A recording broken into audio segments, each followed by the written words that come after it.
BPS menghasilkan ribuan data, indikator, dan publikasi di setiap tahunnya. Data dihasilkan melalui proses yang berjenjang dan terstandar, mulai dari level pusat, provinsi, hingga kabupaten kota. BPS mengawal seluruh tahapan proses dalam rangka menghasilkan data yang berkualitas dengan melibatkan berbagai ahli di bidangnya, mulai dari perencanaan, perancangan, pembangunan, pengumpulan data, pengolahan, analisis, diseminasi, hingga evaluasi. Lalu, bagaimanakah proses data BPS dihasilkan?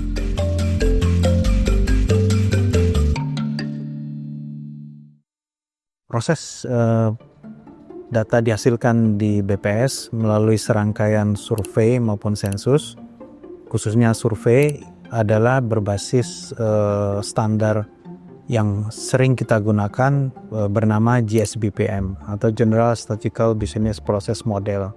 Nah, ini adalah standar yang direkomendasikan oleh internasional, terutama United Nations, di mana ada serangkaian tahapan yang harus kita lalui dalam proses tersebut. Dan ini sudah dilakukan sejak lama, dimulai dari specify need, design, build, collect, proses, analyze, dan disseminate. Nah, semua tahap itu kita lakukan dimulai dari specify need, kita mengumpulkan kebutuhan-kebutuhan indikator yang harus dihasilkan, misalnya indikator RBJMN atau nawacita dan lain-lain.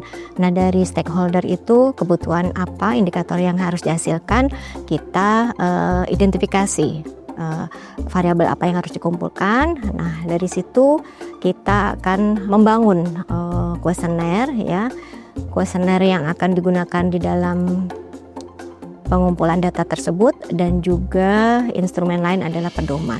Nah, selain itu, ketika kita membutuhkan sampai mana estimasi yang harus disampaikan, misalnya sampai kabupaten, nah itu kita berkoordinasi dengan Direktorat PMSS metodologi. Nah, itu nanti PMSS akan menentukan berapa sampel yang harus dibutuhkan sehingga estimasi bisa level yang dibutuhkan, misal kabupaten atau provinsi atau hanya sampai level nasional.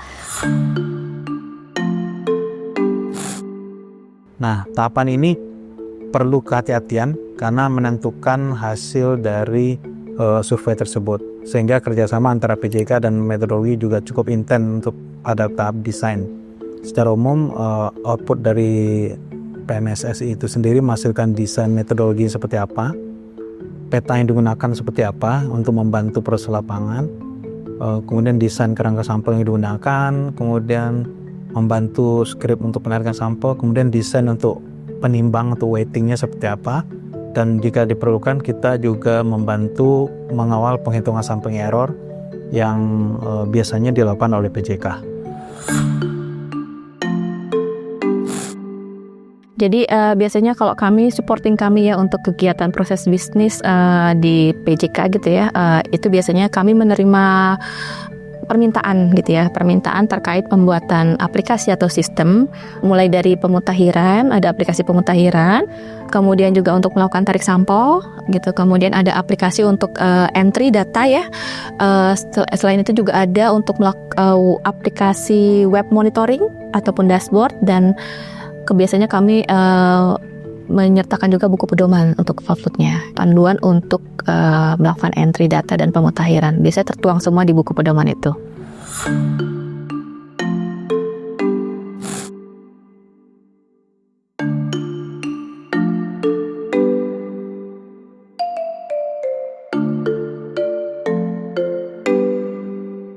Kami menerima informasi ataupun instruksi dari BPS Provinsi DKI Jakarta terkait kegiatan yang harus kami lakukan, termasuk di dalamnya misalkan ada survei, maka di sana sudah jelas kapan waktu pelaksanaannya, tahapan-tahapannya, kemudian petugas yang akan dilibatkan berapa banyak, termasuk juga sampai dengan nanti pelaksanaan anggarannya juga kemungkinan biasanya seringkali juga muncul seperti itu, Mas.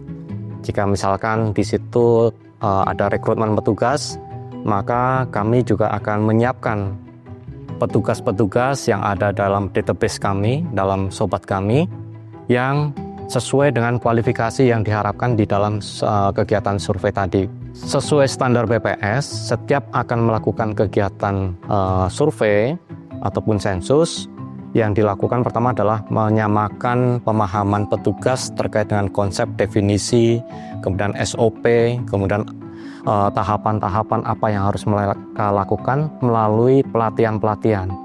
Selain dibikinkan buku pedoman, kita juga melatih petugas. Pelatihan petugas ini juga berjenjang dari kita melakukan training of trainer, ya, dari workshop Intama biasa kita sebut, kemudian pelatihan INAS, instruktur nasional, dan ada pelatihan petugas. Untuk kegiatan-kegiatan yang skala besar juga atau yang sifatnya ada kontrak, salah satu klausul kontrak di dalam petugas juga menyebutkan bahwa mereka wajib menjaga kerahasiaan yang ada dalam kontrak itu tidak terbatas ketika mereka melakukan pekerjaan. Tetapi di dalam kontrak itu tidak, artinya sampai dengan kapanpun mereka jangan memberikan informasi data. Setelah data terkumpul, kita masuk ke tahap proses, ya. Ada entry data tadi dengan menggunakan aplikasi yang sudah dibangun juga oleh teman-teman SIS. Jadi setelah data masuk, data diperoleh oleh petugas, diawasi oleh pengawas, kemudian setelah dilakukan proses editing, coding, dan sebagainya, nanti masuk ke dalam proses pengolahan. Dan petugas pengolahan itu juga tidak asal nginput itu, tetapi mereka juga diberikan briefing bagaimana perlakuan ketika melakukan entry data ke dalam PC atau komputer. Jadi data yang di kabupaten sudah di entry, itu sama admin harusnya dilakukan pengecekan terlebih dahulu, Mas. Dari tadi kelengkapannya sudah semua belum sih masuk gitu kan. Kalau sudah, mereka biasanya cleaning lagi. Ada namanya revalidasi. Revalidasi untuk memastikan bahwa ini menggunakan versi aplikasi yang terakhir dan rule-nya sudah masuk semua gitu kan. Nah, dari kabupaten setelah dipastikan sudah oke semua, itu biasanya beberapa survei ada approval dari levelnya admin kabupaten untuk memastikan bahwa data sudah final di kabupaten. Kemudian dikirim ke ke provinsi. Di provinsi pun harusnya melakukan revalidasi tahapannya. Revalidasi untuk memastikan bahwa versi yang dipakai sudah terakhir dan sudah tidak ada rule yang terlewat. Dan pengecekan terhadap kualitas data gitu. Nah, setelah dipastikan sudah oke, baru approval provinsi kemudian dikirimkan ke pusat.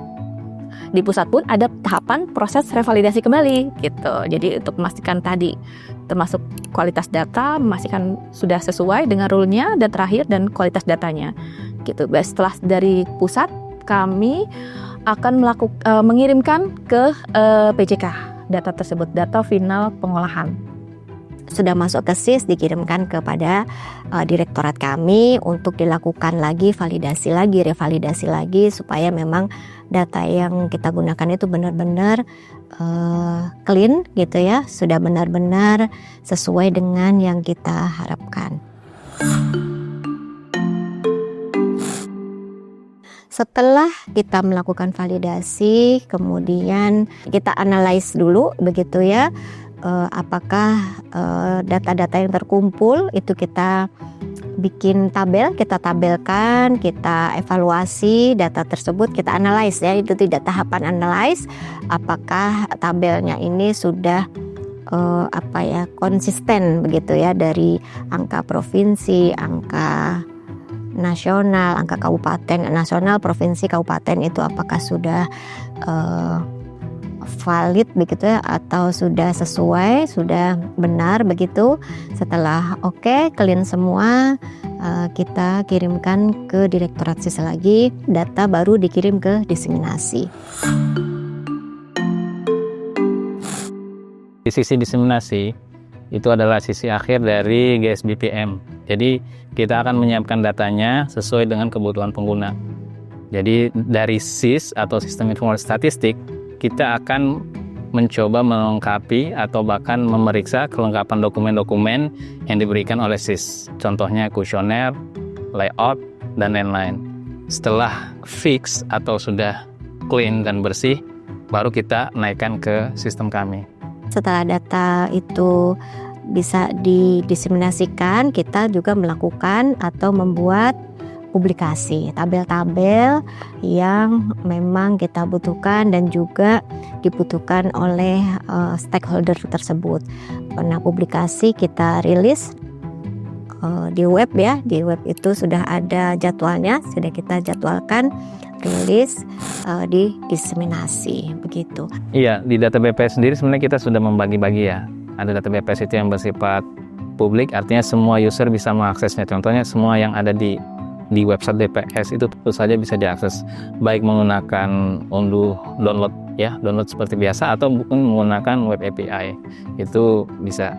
Yang kedua mungkin ada yang tipenya itu yang khusus untuk penelitian sebenarnya, scientific ya, sifatnya scientific. Ini kita aksesnya melalui Silastik atau sistem informasi lain statistik, di mana pengguna harus menandatangani dulu surat perjanjiannya sebelum mengunduh datanya. Dan di sini ada kena skema PNBP, tapi kita juga membuka skema yang lain selain PNBP, yaitu Rp0, di mana Rp0 ini bisa diakses oleh beberapa segmentasi saja, contohnya instansi, contohnya ya lembaga pendidikan atau lembaga internasional dan lain-lain, itu sudah ada di perbannya. Jadi kita dalam hal ini sudah membuka akses ke seluruh segmentasi, bahkan juga kita membuka akses ke KL-KL, di mana KL-KL yang memiliki MOU atau PKS, mereka juga bisa dalam hal ini meminta atau melakukan pertukaran data dengan BPS. Kalau misalkan datang langsung, kami akan layani melalui PST di seluruh Indonesia ya, bukan hanya di pusat tapi di daerah juga. Kemudian selain itu kita melakukan online, akses online terbuka 24 jam melalui website BPS, melalui pelayanan statistik terpadu, websitenya ada juga. Satu lagi kita memiliki Allstat ya. Allstat ini aplikasi berbasis Android dan juga berbasis Apple iOS, jadi bisa diunduh oleh pengguna. Jadi itu juga bisa membuka wawasan pengguna juga, karena situs datanya sama persis sebenarnya di website BPS. Di kami penjaminan kualitas itu ada namanya Quality Gates gitu. Salah satu tools yang kita gunakan adalah Quality Gates. Quality Gate itu istilahnya kayak gerbang gitu. Gate itu kan gerbang ya. Kalau quality itu kan kualitas. Jadi dia gerbang kualitas. Jadi kalau misalnya kita ingin lewat suatu gerbang, kita harus ada standar yang harus terpenuhi nih. Misalnya pada saat kita lewat pintu tol kita harus cukup nih saldonya kita gitu. Begitupun dengan data gitu kan. Kalau misalnya di tahap specify need ingin masuk ke tahap desain, itu harus ada ukuran-ukuran kualitas yang terpenuhi gitu. Itu namanya istilahnya quality gate. Jadi ada ukuran kualitas di situ. Kalau di BPS itu kita ini melakukan penjaminan kualitas dari setiap lini, dari setiap tahapan gitu kan. Dari mulai specify need, dari tahapan desain, build, collect, process, analyze, disseminate sampai evaluate gitu. Jadi ada proses evaluasinya untuk perbaikan kegiatan statistiknya ke depannya. Jadi semuanya kita kawal proses penjaminan kualitasnya. Dan termasuk juga dari orang-orangnya gitu, dari lini-lininya, karena kita juga kan sudah melatih gitu, menginternalisasikan penjaminan kualitas ini ke seluruh unit kerja yang ada di BPS, baik BPS pusat maupun di BPS provinsi dan kabupaten kota gitu. Jadi semua pegawai di BPS itu komitmen untuk menjaga kualitas data yang ada di BPS seperti itu. Badan Pusat Statistik sebagai penyedia data statistik di Indonesia berkomitmen untuk selalu menghadirkan data berkualitas bagi publik sesuai proses bisnis yang mengikuti standar internasional. Berbagai penyempurnaan akan terus dilakukan dalam tiap tahapan proses, karena Badan Pusat Statistik hadir untuk mencatat Indonesia.